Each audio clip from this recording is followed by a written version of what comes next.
Gravação do bloco 2, entrevista na beira do rio com José Alfredo Schmidt. 1, 2 e 3.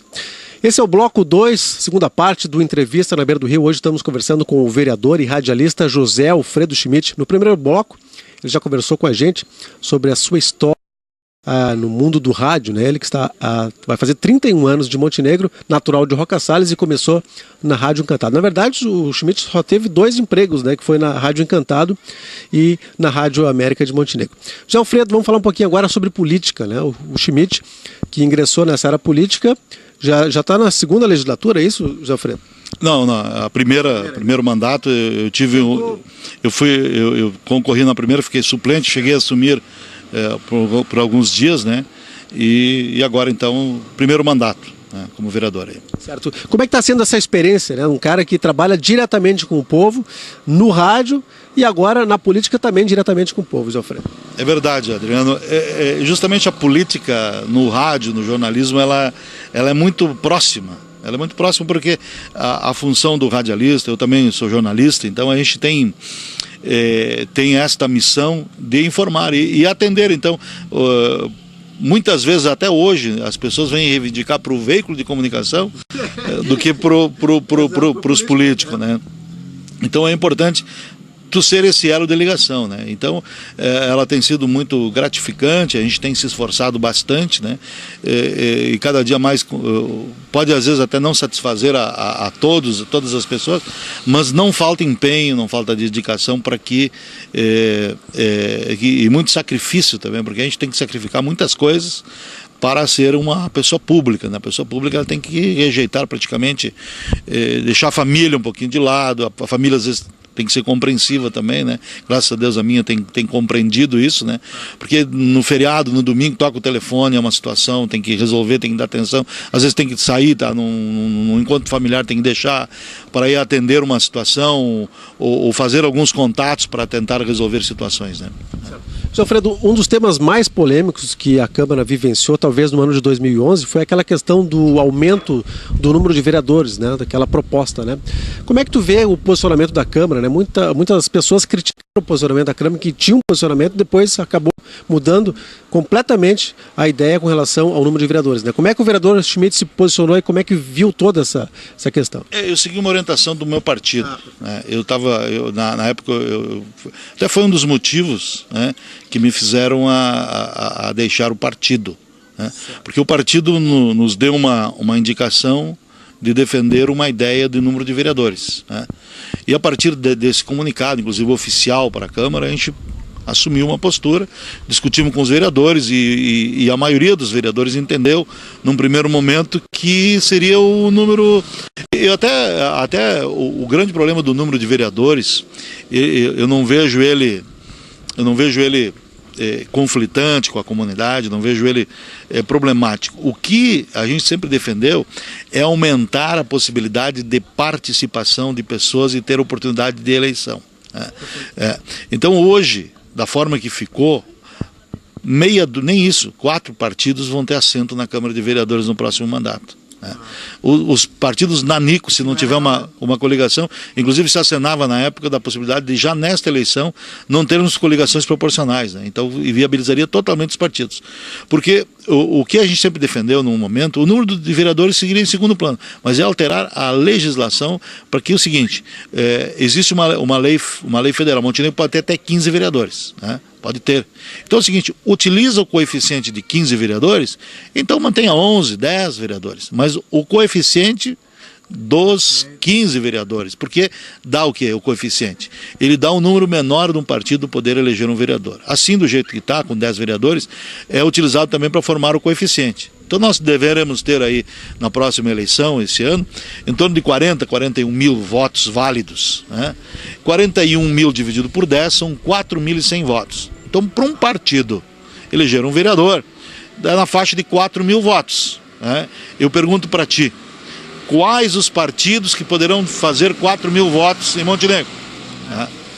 Então, o que a gente defende, embora não é uma legislação de vereador, mas sim na Câmara Federal, que regulou a legislação, é de que pudesse oportunizar, então, que Montenegro, como pode ter 15, utilizaria o coeficiente de 15 e multiplica por 10 vereadores. Né? Então facilitaria dividir por 15, baixaria para em torno de 2.500 votos, 2.200, 2.300 votos para um partido eleger um vereador, o que seria bem viável qualquer partido conseguir, então, o número de votos suficientes para ter um vereador. Seria uma disputa bem mais acirrada, mas a legislação não prevê isso. Ela prevê, então, que pode-se estipular o número de vereadores, mas o coeficiente mantém. Então, num processo normal, e a gente daí, o que passou a articular com o PPS que eu participava? Buscar algumas alianças partidárias para de novo fazer uma coligação proporcional que o PMDB nos deu suporte na eleição passada. Mas nenhum partido manifestou interesse em fazer isso. E nós não tínhamos número de pessoas filiadas, hoje talvez o PPS deve ter 50, 60 filiados, na época tinha 20 filiados. Né? De que forma nós íamos obter esse número? Então, aí o que aconteceu? O PPS nos orientou para votar por 13, a gente defendeu, e lá no meio da transição, o PPS de Montenegro liberou a vereadora que fazia parte do meu partido para votar como ela quisesse. Né? Eu tinha que seguir uma regra do partido 13, e a outra vereadora podia votar como quisesse. Né? Então, tratando discriminadamente assim, e a gente continua defendendo essa ideia justamente de ter uma participação maior, mas não discutir aí o número de vereadores, que seria um segundo plano, mas sim a utilização do coeficiente do que o município realmente tenha, né? E lamentavelmente ficou, no meu ponto de vista, 10 vereadores com o coeficiente de 10, os partidos pequenos estão aleijados do processo. Pelo que o vereador Schmidt está dizendo agora, houve uma discriminação dentro do PPS em relação a ele e a vereadora Iria Camargo, né? A orientação do partido foi uma para ele e para a vereadora outra. Esse foi um dos motivos que fez com que o vereador José Alfredo Schmidt passasse do PPS para o PMDB, e houve um processo, o PPS entrou com um processo para perda de mandato. Como é que está essa situação, José Alfredo? O processo está tramitando, e a gente está argumentando, porque para se trocar de partido pode haver 3 razões. Né? A primeira razão é a formação de um novo partido. Né? Então, pacificamente, aconteceu aqui um exemplo do PSB, né? Foi formado agora, o partido do Kassab, aí, então quem migrou dos partidos... PSD, né? PSD, PSB já existe, então PSD. Então, migraram automaticamente, não tem problema nenhum, é legal, embora os partidos também entraram na justiça contra as pessoas, contra os que mudaram. Outra forma é o partido mudar de rumo. Né? O partido faz uma coligação para seguir um determinado projeto e ele muda o projeto, não é mais esse e tal e tal. E outra é a discriminação, né? A pessoa que é discriminada dentro do partido. Né? Eu vou dar um exemplo em Torres. Né? Nós tivemos lá um vereador dos Democratas, que também, eu não sei qual é o partido que ele foi, mas ele saiu e apontou lá, porque não havia o diretório municipal tinha extinto, como aconteceu em Montenegro também. Ficou um período sem ninguém, como aconteceu aqui em Montenegro, e quando foi formado ele precisa de 5 pessoas da executiva. Né?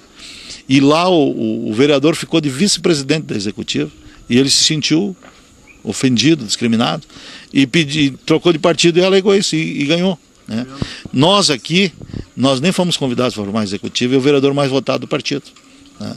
Então a gente também apresentou esse argumento, né? Porque o detentor do cargo público, ele, quando é formado uma executiva, naturalmente ele tem que integrar ela praticamente. Né? E aí o que alegaram, que nós não fomos eu não fui localizado. Então é isso aí que a gente está apresentando lá para... Né? E é isso. Então a gente está com a cabeça tranquila. O que estão pedindo é o meu mandato, não estão pedindo a minha cassação, né? Pede o meu mandato. Né? E nada contra a minha pessoa, embora as pessoas possam interpretar de outra forma, mas a gente teve que tomar essa decisão justamente porque não tinha ambiente, houveram todas essas situações aí, e nós ficamos sem espaço, sem ambiente para permanecer. Certo. José Alfredo, com relação à política, nós estamos fazendo essa gravação antes do pleito eleitoral do mês de outubro, né? Como é que o José Alfredo vê esse panorama político em Montenegro? a coligação, todo mundo está atrás de uma coligação, porque hoje em dia ir de chapa pura é difícil, né? O PMDB está anunciando que vai de chapa pura. Como é que tu vê o panorama político em Montenegro?